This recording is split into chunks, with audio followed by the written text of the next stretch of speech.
Hello guys, स्वागत है आपका माय रिविजन्स पर। आज का टॉपिक हमारा पोजेशन है, जिसको हम ज्यूरिस्प्रूडेंस में पढ़ेंगे। तो टॉपिक करते हैं guys.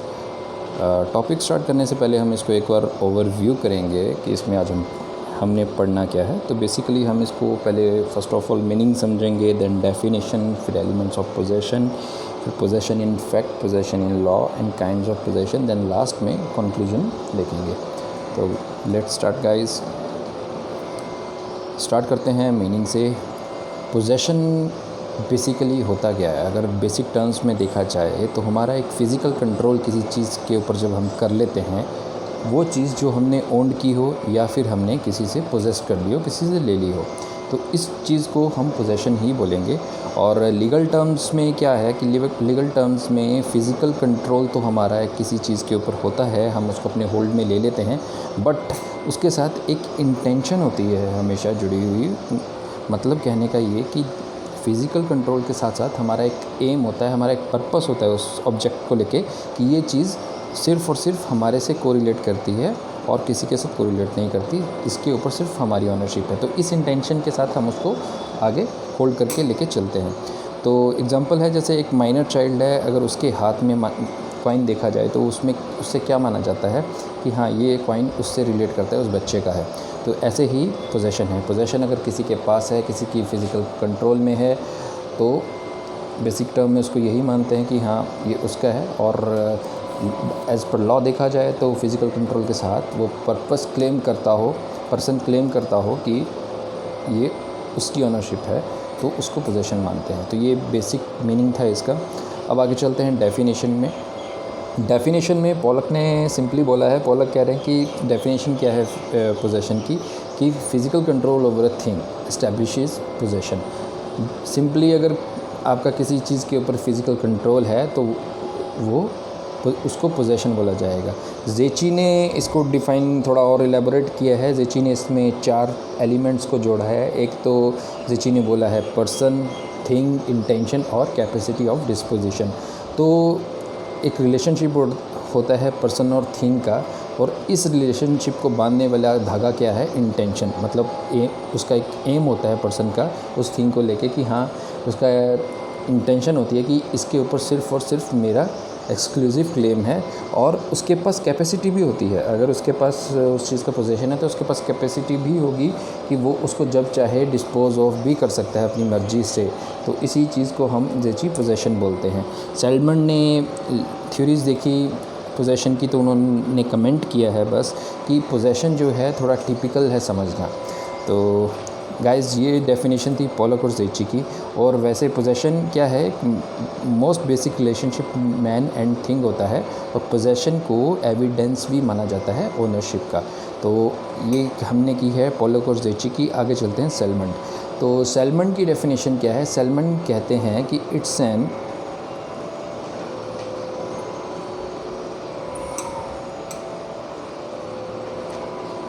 Continuous exercise of claim to the exclusive use of it.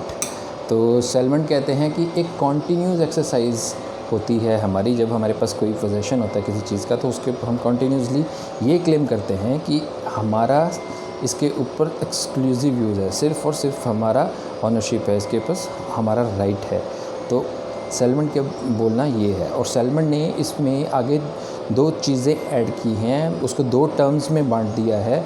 एक सेल्मन बोल रहे हैं कि एक ये होता है क्लेम ऑफ एक्सक्लूसिव यूज़र, और कॉन्शियस और actual exercise of this claim. तो एक तो बात आती है कि जो प्रॉपर्टी जिसके पास पोजेस है या कोई ऑब्जेक्ट पोजेस्ड है, वो क्या करते हैं? वो क्लेम करते हैं, वो कहते हैं कि नहीं, ये हमारे से रिलेट है और ये हमारी ऑनरशिप में है। एक तो उनका ये मेंटली, मतलब एक मेंटल एलिमेंट वो ऐड करते हैं इसमें कि हाँ, ये हमारा है और किसी का नहीं है, इसमें किसी की और इंटरफेरेंस नहीं होगी, एक्सक्लूसिवली ये सिर्फ हमारा है। ये क्लेम हो गया प्रिटेंड करने से, बोलने से ये क्लेम हो गया। बट उस क्लेम को एक्सरसाइज भी करते हैं वो कॉन्टीन्यूसली।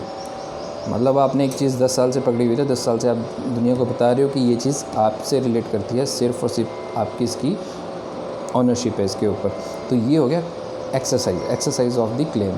अब एक्सरसाइज कैसे होती है? एक्सरसाइज जो होती है वो फिज़िकल पावर से भी होती है। आप फिज़िकल पावर यूज़ करेंगे, उसके ऊपर 10 साल अपने आप अपने होल्ड में रखेंगे उस चीज़ को और बोलते रहेंगे, क्लेम करते रहेंगे, तो इसको एक्सरसाइज ऑफ द क्लेम बोलते हैं। समझ गए हैं आप? सेलमन ने क्या बोला कि क्लेम ऑफ एक्सक्लूसिव यूज़ और actual exercise of this claim. अब जो क्लेम ऑफ एक्सक्लूसिव यूज़ है, मतलब दूसरों को प्रिटेंड करना, बताना, वो क्या होता है? वो एक मेंटल एलिमेंट होता है। मेंटल एलिमेंट को हम क्या बोल सकते हैं? एनिमस, जिसको हम एनिमस बोलते हैं। और जो कॉन्शियसली एक्सरसाइज करना उसके ऊपर, उसको अपने पोजेशन में रखना, वो हमारा होता है फिज़िकल एलिमेंट, जिसमें हम अपना फ़िज़िकल पावर यूज़ करते हैं उसको अपने पास रिटेन रखने के लिए। तो गाइज़ ये सेल्वन की डेफिनेशन है। सेविग्नी ने बोला है कि in physical power to exclude others, physical power किस लिए यूज़ करते हैं? To exclude others from the use of material object. Savigny कहते हैं कि फ़िज़िकल पावर जो यूज़ करते हैं हम दूसरों को उस ऑब्जेक्ट से एक्सक्लूड करने के लिए करते हैं, और उसके साथ एक इंटेंशन हमेशा कपल्ड होती है। तो सेविग्नी का ये बोलना है। और आगे सेविग्नी ने इसमें 2 एलिमेंट्स ऐड किए हैं। सेविग्नी ने कहा है कि 2 एलिमेंट्स होते हैं इसमें, एक एनिमस और कॉर्पस। एनिमस क्या होता है? Intention to hold a thing, मतलब आप हमारी एक इंटेंशन, हम एक धारणा मान के चलते हैं कि ये चीज़ हमारी है। इंटेंशन, एनिमस मतलब धारणा बोल सकते हैं आप उसको। और कॉर्पस होती है आपकी physical control over such a thing, मतलब आप अपने पकड़ में लेके बैठे हुए हैं, उसको अपने कंट्रोल में लेके बैठे हैं, वो हो गया कॉर्पस। तो ये दोनों एलिमेंट एक लीगल पोजेशन के लिए बहुत ज़रूरी हैं। बट सेलमन ने आगे इसको थोड़ा क्रिटिसाइज़ किया। सेलमन कहते हैं कि animals should always be present in legal, should not always be present in legal possession. हमेशा एनिमल्स की ज़रूरत नहीं होती है इसमें। लाइटवुड ने इसको आगे सपोर्ट किया है। और सेलमन कहते हैं अब इंटेंशन क्या होती है? इंटेंशन हमारी यही होती है कि हम दूसरों को ये प्रिटेंड करते हैं, हमारा ये हमेशा एम होता है कि ये चीज़ सिर्फ़ और सिर्फ हमारी है। हम हर टाइम यही थोड़ी सोचते रहते हैं कि नहीं ये सिर्फ़ और सिर्फ हमारी है, हम किसी को घुसने नहीं देंगे ना। ऐसी हर टाइम सिचुएशन होती है, ठीक है। अगर इन प्रैक्टिस देखा जाए तो आपके पास कोई ऑब्जेक्ट है तो आपको हर टाइम ये थ्रेट नहीं होती कि आपको कोई उसमें आके इंटरफेयर करेगा। इंटरफेयर होती है बट वो कभी कभी होती है। तो सेलमन का यही बोलना है। सेलमन सेड कि power to eliminate external interference need not be an essential element of possession. और उन्होंने इलस्ट्रेट किया, कहते हैं बच्चा है, बच्चे के पास कोई कॉइन है तो बच्चे के पास तो कोई फिज़िकल पावर भी नहीं होती ऐसी, तो वो दूसरे को कैसे एक्सक्लूड कर सकता है। तो ये सेलमन का बोलना है। और मैंने ने बोला है कि पोजेशन डजेंट मीन मेरे फिज़िकल कंट्रोल। पोजेशन का मीन एक फ़िज़िकल कंट्रोल ही नहीं होता, इंटेंशन तो ज़रूरी होती ही होती है। मतलब उन्होंने सेलमन पे कमेंट कर दिया कि इंटेंशन तो ज़रूरी होती ही होती है। ये मैनी की डेफिनेशन भी है। तो गाइज़ ये होगी आपकी डेफिनेशन। अब हमने जैसे डेफिनेशंस पढ़ी हैं तो उसके बाद कंक्लूजन क्या निकला? कंक्लूजन ये ही निकला कि पोजेशन में 2 तरह के एलिमेंट्स होना ज़रूरी होता है, तब वो पोजेशन कहलाता है। एक हो गया कॉर्पस और एक हो गया आपका एनिमस। तो जो कॉर्पस है गाइस, कॉर्पस क्या होता है? कॉर्पस आपका एक फ़िज़िकल कंट्रोल, मतलब फ़िज़िकल एलिमेंट होता है, और एनिमस आपका मेंटल एलिमेंट होता है। अब जब हम कॉर्पस और एनिमस को पढ़ेंगे तो सबसे पहले हम कॉर्पस को पढ़ेंगे। अब कॉर्पस में भी, कॉर्पस मतलब होता क्या है? Physical control. अब फ़िज़िकल कंट्रोल, अब कॉर्पस में क्या क्या चीज़ें कैसे कोरिलेट करती हैं वो समझना है। एक तो होता है पोजेसर्स फ़िज़िकल रिलेशन। कॉर्पस में 2 चीज़ें होती हैं, एक होता है possessor's physical relation to the object. एक तो जिसके कंट्रोल में कोई ऑब्जेक्ट होता है वो पर्सन और ऑब्जेक्ट, उसका क्या रिलेशन है, उसमें कैसे फ़िज़िकल रिलेशन कैसे बनता है वो समझना है। दूसरा, पोजेसर का relation with the rest of the world, वो क्या होता है। तो अब ये 2 टर्म्स समझेंगे। तो सबसे पहले हम समझेंगे ऊपर वाली टर्म, ये वाली जो कि यहाँ से स्टार्ट होती है। तो पोजेसर्स रिलेशन। अब पोजेसर का रिलेशन, फ़िज़िकल रिलेशन कैसे क्रिएट होता है किसी ऑब्जेक्ट के साथ, वो कैसे उस ऑब्जेक्ट के साथ रिलेशन क्रिएट करता है, तो उसके आगे 6 टर्म्स है। अब फर्स्ट पॉइंट जो है क्या फेस करता है कि there must be exist some physical contact of person with the thing और ऑब्जेक्ट होना ज़रूरी है, ताकि हम ये वो सिचुएशन क्रिएट करके हम ये धारणा क्रिएट कर सकें, अजम्पशन क्रिएट कर सकें खुद को और पीपल्स को कि उनको इस प्रॉपर्टी में इंटरफेरेंस लोगों को नहीं करना है। तो अब उन लोगों को, रेस्ट ऑफ द वर्ल्ड को अगर इंटरफेरेंस हमारे ऑब्जेक्ट के साथ नहीं करना है तो इसकी एश्योरेंस कैसे मिलती है, पोजेसर को इसकी अपने आप को पोजेसर कैसे इंश्योर करता है, तो उसके आगे पॉइंट्स हैं, वो 6 पढ़ते हैं। चलिए आगे वो 6 पॉइंट्स क्या है गाइस, पढ़ते हैं।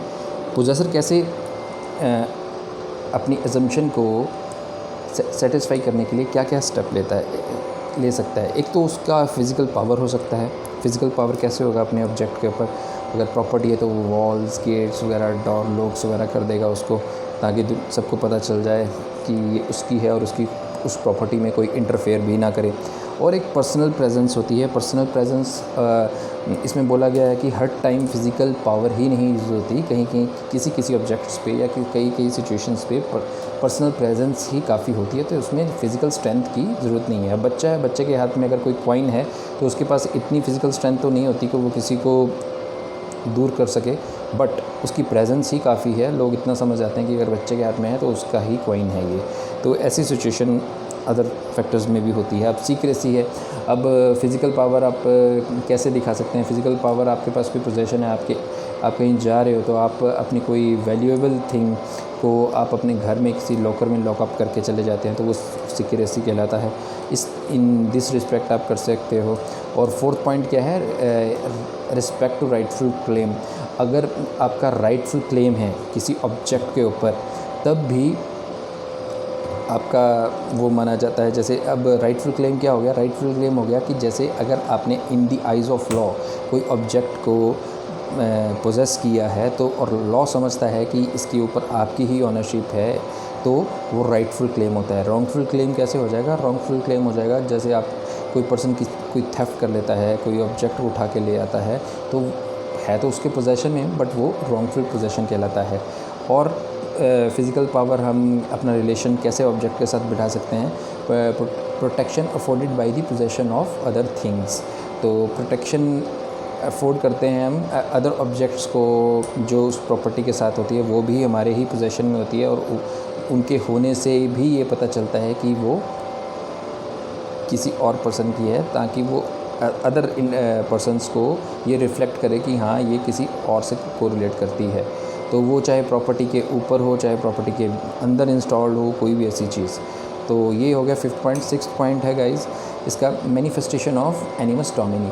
अब फिज़िकल पावर आप दिखाते हैं, आपने वॉल कर दी, बाउंड्री कर दी, तो कुछ ऐसा भी होना चाहिए कि विजिबिलिटी, मान लीजिए आपने अपनी प्रॉपर्टी है, प्रॉपर्टी के ऊपर आपने एक बोर्ड लगा दिया कि this property belongs to so and so person, तो ये भी एक विजिबिलिटी भी होनी चाहिए अपने क्लेम, आपके क्लेम की। तो एक ये पॉइंट था 6th। तो गाइज़ हमने कॉर्पस का फर्स्ट पॉइंट कर लिया, जिसमें हमने क्या पढ़ा है कि पोजेसर का ऑब्जेक्ट के साथ क्या फिज़िकल रिलेशनशिप कैसे बिल्टअप होता है। तो ये था फर्स्ट पॉइंट। अब कॉर्पस का हम सेकंड पॉइंट पढ़ेंगे। वो क्या था, वो था relation of the possessor with the rest of the world. अब relation of the possessor with the rest of the world क्या होगा। सेल्वन कहते हैं कि ये एक एक्सपेक्टेशन होती है कि कोई भी पर्सन मेरी प्रॉपर्टी के साथ इंटरफेयर नहीं करता, बस यही होता है, इससे ज़्यादा हम कुछ कर भी नहीं सकते। हाँ, बट हम इसमें कुछ सिक्योरिटी पर्पस से कुछ मेजर्स ले सकते हैं जो कि नॉर्मली और रीज़नेबली सेटिस्फाई करते हैं हमारी एजम्पशन को, हमारी मेंटल स्टेट को, कि हाँ, कोई भी इससे इंटरफेयर नहीं करेगा। तो ये हम एक्सपेक्ट करते हैं रेस्ट ऑफ द वर्ल्ड कि हमारी ऑब्जेक्ट से कोई इंटरफेरेंस नहीं करेगा। तो गाइज़ ये था सेकंड पॉइंट। अब चलते हैं अब हमने एलिमेंट्स ऑफ पोजेशन में क्या पढ़ा है, कॉर्पस में 2 पॉइंट्स थे। अब आएंगे हम एनिमस पे। एनिमस क्या होता है, हमारा मेंटल एलिमेंट। तो एनिमस पढ़ते हैं। एंड एनिमस क्या होता है गाइज़, ये होता है मेंटल और सब्जेक्टिव एलिमेंट, और इसी को हम पोजेशन बोलते हैं, और ये पोजेशन में होना ज़रूरी है। कॉर्पस और एनिमस रहेगा तो ही वो चीज़ पोजेस्ड मानी जाएगी। और क्या बोला है इसमें कि मेयर कहता है फिज़िकल कॉन्टैक्ट इनफ नहीं होता, उसके साथ आपकी एक इंटेंशन भी होनी चाहिए। अब फिज़िकल पावर से अगर कोई चीज़ पोजेस तो चोर भी कर लेता है, ठीक है, तो अब उसका माना तो नहीं जाएगा वो, ठीक है, जब तक कि उसका बेटर टाइटल नहीं मिलता। बट एक्चुअल में in the eyes of law physical possession क्या है कि फ़िज़िकल कंट्रोल के साथ साथ वो पर्सन की इंटेंशन होती है जुड़ी हुई कि हाँ ये एक्सक्लूसिवली सिर्फ़ और सिर्फ उसी से कोरिलेट करती है। तो ये होता है गाइज़ एनिमस। अब एनिमस में एनिमस के एलिमेंट्स है, एलिमेंट्स ऑफ एनिमस और intention to possess must have the following features. अब एनिमस भी कैसा होता है वो देख लेते हैं। एनिमस अगर किसी चीज़ में है तो एनिमस कैसा हो सकता है वो समझते हैं। तो एनिमस क्या कह रहा है कि not necessary that animus must B rightful. अब ये एनिमस जो मेंटल एलिमेंट होता है किसी पोजेशन को लेके, वो ज़रूरी नहीं है। पोजेशन तो देखो चोर के हाथ में वो भी पोजेशन है, ऑनर के हाथ में वो भी पोजेशन है। तो कहने का मतलब कि जो एनिमस है, मेंटल एलिमेंट है, वो राइटफुल भी हो सकता है और रॉन्गफुल भी हो सकता है। राइटफुल तब होता है जब वो in the eyes of law सही है, और रॉन्गफुल तब होता है जब वो किसी चोर के पास हो। तो ये हो गया आपका फर्स्ट पॉइंट। और सेकंड पॉइंट जो हम एजम्पशन लेके चलते हैं हमेशा अपनी ऑब्जेक्ट को लेके कि इसके ऊपर सिर्फ़ और सिर्फ एक्सक्लूसिवली हमारा यूज़ है, तो ये एनिमस भी सही नहीं है, क्योंकि एनिमस एक्सक्लूसिव यूज़ भी कहता एब्सोल्यूट नहीं है। अब जैसे किसी आपके पास कोई प्रॉपर्टी है, आपकी प्रॉपर्टी के ऊपर से कोई पासेज बना रखा है, पब्लिक पासेज बना रखा है, और वहाँ से लोग गुज़रते हैं, तो आप उनको एक्सक्लूड नहीं कर सकते, क्योंकि उनका वहाँ से राइट है कि वो उस पासेज को यूज़ करें। तो यहाँ पे एक्सक्लूसिव जो वर्ड यूज़ किया था हमने, वो एब्सोल्यूट नहीं माना जाता। तो थर्ड पॉइंट पढ़ते हैं, not necessary that animus must be to hold the thing as an owner. अब हमेशा एनिमस सिर्फ ऑनर का ही नहीं होता, एनिमस किसी का भी हो सकता है। जो इंटेंशन होती है, मेंटल एलिमेंट, वो किसी के पास भी हो सकती है जिसके पास वो पोजेशन है। तो वो किसके पास हो सकती है? प्लेजी के पास हो सकती है। प्लेजी कौन होता है? जिसने हमें पैसा दिया होता है और पैसे के बदले में वो हमारे किसी ऑब्जेक्ट को, हमारी प्रॉपर्टी को अपने पास रख लेता है, ये बोल के कि आप जब मेरे को अपना ये रिफ़ंड कर दोगे पैसा, तो मैं आपको आपकी ये ऑब्जेक्ट वापस कर दूँगा। तो उसका भी एक एनिमस उस ऑब्जेक्ट में होता है। तो ऑनर का ही सिर्फ एनिमस नहीं होता। और एनिमस need not B of the possessor himself. और ऐसा भी नहीं होता कि एनिमस किसी प्रॉपर्टी को लेके किसी पर्सन का ऑनरशिप है तो उसी का एनिमस काउंट करता है। उसके सर्वेंट, उसके agent on the behalf of him अगर उसको कस्टडी में रखते हैं, तब भी उस पोजेसर का उसमें पोजेशन रहेगा और उसका एनिमस काउंट होगा। तो आप समझ चुके होंगे। और एनिमस need not be specific. एनिमस specific होना भी ज़रूरी नहीं है। अब आप एक फ़िशरमैन के एग्जांपल ले सकते हैं। मतलब स्पेसिफिक आप ये नहीं कह सकते। अब आपने किसी को रास्ते में देखा, कोई कुछ पकड़ रहा था, फ़िश पकड़ रहा था समंदर में, तो आप उसको बोलोगे बताओ भाई ये क्या है आपके पास? तो फ़िशरमैन तो बोलेगा कि हाँ मेरे नेट में है, ये जो मछली है वो मेरी है। तो आप उसको अगर उसके नेट में मछली आती है तो आपको उसको ये तो नहीं बोलोगे बताओ कितनी मछली है आपकी। अगर तो इसमें मतलब नंबर काउंटिंग या फिर ऐसे न्यूमेरिक वैल्यू में देना ज़रूरी नहीं होता। एनिमस जो है वो क्या होता है? नॉट स्पेसिफिक होता है। तो स्पेसिफिक नहीं होता है एनिमस। तो फ़िशरमैन के अगर नेट में जितनी मछली है तो वो उसी की मानी जाएगी। तो गाइज़ ये था एनिमस। हमने पढ़ लिया एलिमेंट्स ऑफ पोजेशन। तो अभी हम पढ़ते हैं पोजेशन इन फैक्ट। तो पोजेशन इन फैक्ट क्या होता है? Physical possession of an individual and a thing which he possess is called possession. जब हम फिज़िकली कोई ऑब्जेक्ट हमारे पास होता है, हमारे अंडर होता है, हमारे कंट्रोल में होता है, उसी को बोलते हैं पोजेशन इन फैक्ट। एग्जाम्पल के लिए आप कह सकते हैं कोई पर्सन था, उसने किसी पैरेट को पकड़ लिया, उड़ते हुए पैरेट को पकड़ लिया और उसको अपनी केज में डाल दिया। अब उसको केज में डाल दिया तो वो उसी का पोजेशन कहलाएगा। पैरेट जो है उसी का पोजेशन कहलाएगा। बट मान लीजिए पैरेट किसी तरह से उड़ गया। अब वो उड़ गया तो वो उसको पकड़ने नहीं जा सकता, क्योंकि वो उसके पोजेशन से बाहर जा चुका है। तो ये गाइस पोजेशन इन फैक्ट की एग्जांपल थी।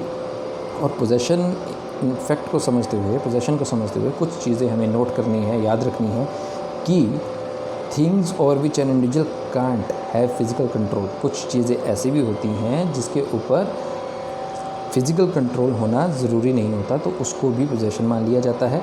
और physical control need not B continuous. और कई बार ऐसे भी होता है कि कुछ चीज़ों पर फिज़िकल कंट्रोल नेसेसरी नहीं होता है कि कॉन्टीन्यूसली चलता ही रहे।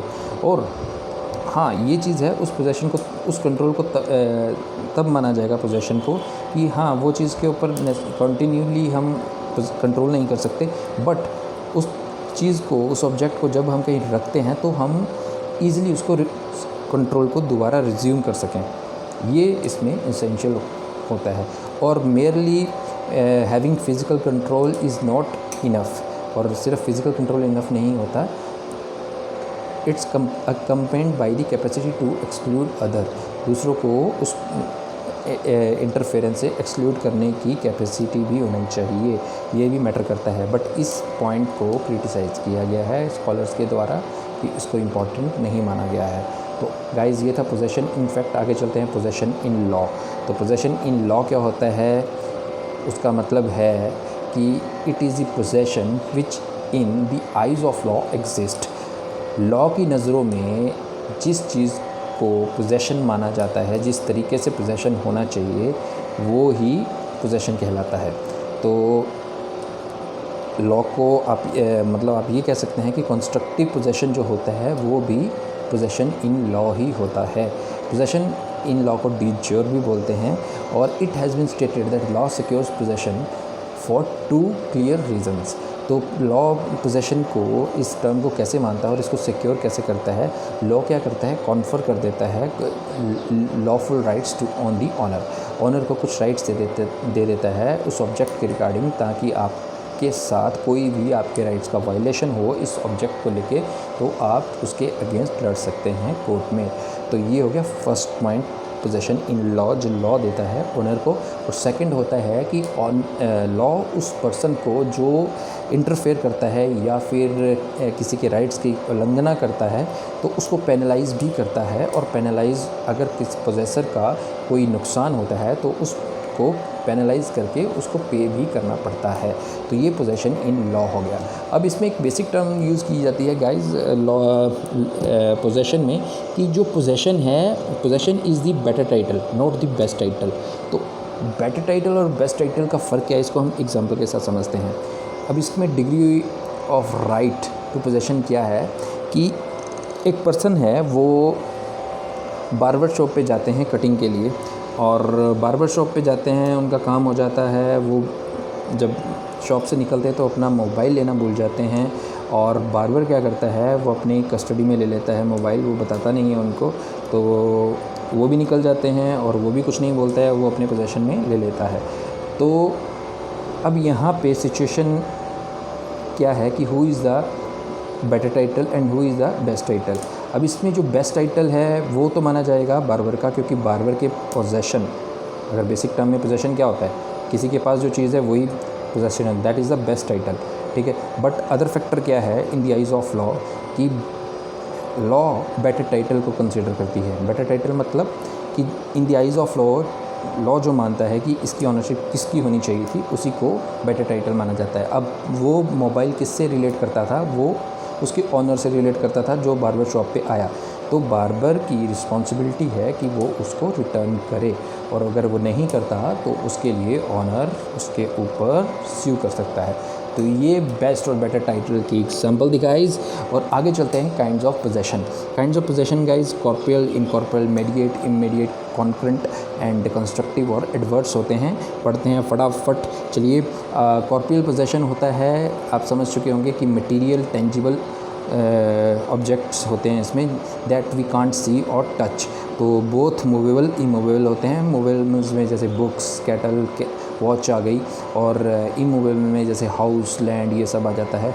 और इनकॉर्पोरियल पोजेशन क्या होता है, जिस दैट वी कांट सी और टच, जैसे इमटेरियल और इंटेंजिबल। अब कॉपीराइट हो गया, पेटेंट, गुडविल, रेपुटेशन, ये इन दी आइज़ ऑफ लॉ एक हम माना जाता है कि हाँ ये कुछ इनकॉर्पोरियल पोजेशन है, बट ये चीज़ें देख नहीं सकते, हम इनको देख नहीं सकते। तो कॉर्पोरियल पोजेशन क्या है, कंसिस्ट ऑफ बोथ। कॉर्पोरियल में 2 एलिमेंट होते हैं, कॉर्पस और एनिमस। और इनकॉर्पोरियल में कौन सा एलिमेंट मिसिंग होता है, कॉर्पस। तो गाइज अब कॉर्पोरियल, हाँ हो गया आपका कॉर्पोरियल और इनकॉर्पोरियल अभी हो गया। तो आगे चलते हैं। आगे है मीडिएट और इमीडिएट। अब मीडिएट पोजेशन वो होता है जो हमें किसी के थ्रू जब हम कोई ऑब्जेक्ट ख़रीदते हैं या किसी से लेते हैं तो वो मीडिएट पोजेशन बोल सकते हैं। और इमीडिएट पोजेशन होता है जब हम डायरेक्ट किसी चीज़ को परचेज़ कर लें या डायरेक्टली किसी चीज़ को अपने पोजेशन में ले लें, तो वो होता है इमीडिएट। अब जो मीडिएट पोजेशन है, सेलमन ने उसको 3 कैटेगरी में डाल दिया है। वो क्या कहाँ से अराइज़ होता है? जैसे हमारे पास पोजेशन आए किसी ऑब्जेक्ट का अपने एजेंट के थ्रू या सर्वेंट के थ्रू, या हमने कोई प्रॉपर्टी या कुछ हायर किया है किसी बोरोवर के थ्रू, या किसी टेनेंट ने रेंट पे कोई प्रॉपर्टी ली है हायरर के थ्रू, ठीक है, या हम possession is held through a person who is bound to return the object, या किसी प्लेजी से हमारी प्रॉपर्टी वापस आ गई हो after repayment of his loan. तो ये 3 कैटेगरीज सेलमन ने ऐड की थी, बट इसको क्रिटिसाइज़ भी किया गया है। The criticism has been criticise, firstly कैसे क्रिटिसाइज़ किया है कि इन केस ऑफ एजेंट और servant does not possess the thing but merely has custody. तो कहता है जो पोजेशन है उसमें पोजेशन कैसे मान लिया जाएगा सर्वेंट और एजेंट का, क्योंकि उसमें जो एनिमस एलिमेंट होता है, मेंटल एलिमेंट तो लैकिंग होती है उसकी, क्योंकि जो सर्वेंट और एजेंट वो ये मान के थोड़ी चलता है कि वो उसकी प्रॉपर्टी है या उसी की है। वो तो एक जस्ट अपना काम निभा रहा है, क्योंकि उसके बॉस ने, उसके मालिक ने उसको उसकी कस्टडी में सेफली रखा हुआ है कि तो इसको संभाल के रखो। तो यहाँ पे इस चीज़ को क्रिटिसाइज़ किया है। फिर दूसरा इसको क्रिटिसाइजेशन ये है कि 2 पर्सन कभी भी एक प्रॉपर्टी के ऊपर उनका पोजेशन नहीं हो सकता, क्योंकि पोजेशन की फर्स्ट कंडीशन ही ये है, एक्सक्लूसिवनेस ज़रूरी है। Exclusiveness is the essence of possession. तो ये क्रिटिसाइजेशन था गाइज। अब कॉन्करेंट और डुप्लीकेट पोजेशन भी जिसको बोलते हैं, ये क्या है? It is not possible that 2 persons have an independent और एडवर्स क्लेम। ये कभी पॉसिबल नहीं हो सकता कि एक ही प्रॉपर्टी या किसी एक ऑब्जेक्ट के ऊपर इंडिपेंडेंट और एडवर्स इफेक्ट हो, but it is possible that 2 persons have concurrent claim. अब कॉन्करेंट क्लेम कैसे होता है? मतलब किसी कॉन्ट्रैक्ट के थ्रू 2 बंदों के बीच में किसी एक चीज़ को लेके इंटरेस्ट हो। अब इसकी एग्जांपल क्या हो सकती है? एग्जांपल ये हो सकती है जैसे लैंडलॉर्ड टेनेंट है। अब लैंडलॉर्ड की ऑनरशिप मानी जाती है, उसी की ऑनरशिप है, पोजेशन भी उसी के पास रहेगा, बट इसमें टेनेंट ऐड हो जाता है अपनी किसी कंसिडरेशन पे करने के बाद, तो उसका भी इंटरेस्ट क्रिएट हो जाता है। तो टेनेंट के अंडर वो पोजेशन में रहती है जब तक उसका टेनेंसी का ड्यूरेशन होता है। तो इस केस को हम कॉन्करेंट बोल सकते हैं। और पोजेशन ऑफ को ओनर्स के पास किसी प्रॉपर्टी का लेके उनका राइट जो होता है प्रॉपर्टी में, तो उसको भी हम कॉन्करेंट बोल सकते हैं। कॉर्पोरियल और इनकॉर्पोरियल को भी कॉन्करेंट बोल सकते हैं। कॉर्पोरियल ये हो गया कि आपने कोई प्रॉपर्टी खरीद ली, वो आपका राइट हो गया, पोजेशन हो गया, ओनरशिप होगी, बट उस प्रॉपर्टी के ऊपर से कोई पासेज था तो वो आपने पब्लिक को अलाउ कर रखा है गवर्नमेंट के थ्रू, गवर्नमेंट ने अलाउ कर रखा है पब्लिक को आपके थ्रू, तो वो आपको करना ही है। और वो जो राइट पब्लिक का है वो पब्लिक का इनकॉर्पोरियल पोजेशन हो गया। तो गाइज़ ये था कॉन्करेंट और डुप्लीकेट पोजेशन। आगे चलते हैं कंस्ट्रक्टिव मैंने आपको बताया था, जो कि in the eyes of law माना जाता है कि हाँ, अगर लॉ की नज़रों में ये ऑनर है तो वही ऑनर है, चाहे पोजेशन किसी के पास भी हो, उसे कोई मैटर नहीं है। अगर आपने किसी से कुछ सामान ख़रीदा, वो सामान उसके वेयर हाउस में पड़ा है और उसने आपको चीज़ें नहीं दी, आपको उस वेयर हाउस की चाबी दे दी, हालांकि वो वेयर हाउस सेलर्स के साथ ही सेलर की ऑनरशिप में है, उसी के साथ रिलेट करता है, बट उसने उस वेयर हाउस की आपको चाबी दे दी और बोल दिया कि आप इसको जब चाहे लेके जा सकते हैं। तो चाहे फॉर टाइम बिंग वो सेलर के ऑब्जेक्ट्स वो सेलर के पास पड़े हैं, उसके वेयर हाउस में पड़े हैं, बट आपके पास कीज़ हैं, उसका कंट्रोल है, तो वो कंस्ट्रक्टिव पोजेशन में माना जाता है। तो गाइज़ ये था आपका कंस्ट्रक्टिव। और आगे है एडवर्स। अब एडवर्स में क्या होता है? एडवर्स पोजेशन होता है गाइस कि जब किसी एक प्रॉपर्टी के ऊपर किसी एक पर्सन की ऑनरशिप होती है और कोई दूसरा पर्सन उस प्रॉपर्टी को यूज़ कर रहा है, तो वो यूज़ तो कर रहा है, इसमें 3 कंडीशंस होती है। एक तो वो प्रिस्क्राइब पीरियड के लिए यूज़ करेगा, जो दूसरा पर्सन किसी और पर्सन की प्रॉपर्टी को यूज़ कर रहा है प्रिस्क्राइब पीरियड के लिए यूज़ करेगा कॉन्टीन्यूसली। और दूसरा वो पब्लिसाइज़ कर रहा है कि ये उसकी प्रॉपर्टी है, ये उससे कोरिलेट करती है।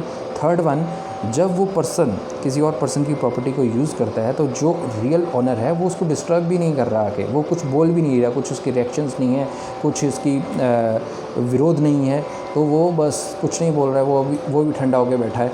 तो इन दैट केस क्या होता है कि कंटिन्यूसली प्रिस्क्राइब पीरियड होता है और एडुकेट पब्लिसिटी कर होती है जो बंदा यूज़ कर रहा है, और वो पीसफुली उसको पोजेसन को ले भी रहा होता है, क्योंकि ऑनर की तरफ से कोई भी रिट्रीब्यूटिव इफेक्ट नहीं आता है। तो इन दैट केस वो पर्सन का पोजेसन बन जाता है आफ्टर 12 ईयर्स। प्रिस्क्राइब पीरियड जो होता है 12 ईयर्स, और ये तीनों कंडीशन अगर फुलफिल होता है तो जो बंदा यूज़ कर रहा है वो ओनर बन गया, तो उसको बोलते हैं एडवर्स पोजेसन। तो गाइस होप सो आप लोगों को समझ में आया होगा। और कंक्लूजन देखते हैं इसका। कंक्लूजन क्या है कि पोजेसन एक relationship between man and thing है, और एक प्रूफ भी है ऑनरशिप का, एविडेंस बनता है, ये प्रूफ बनता है। और इसका पोजेसन का कोई फिक्स्ड डेफिनेशन नहीं है, क्योंकि इस कॉन्सेप्ट को थोड़ा सा टेक्निकल है समझना ज़रूरी है। और इसमें 4 एलिमेंट्स ज़रूरी होते हैं, एक सब्जेक्ट मैटर ऑफ पोजेसन, एक physical control, intention and knowledge. तो guys thank you very much. आपको समझ आया तो प्लीज़ लाइक कीजिए, और प्लीज़ सब्सक्राइब ज़रूर कीजिए, ताकि मैं और वीडियोस लेके आपके पास पहुंच सकूं और मैं औरों के पास भी पहुंच सकूं। Thank you very much guys.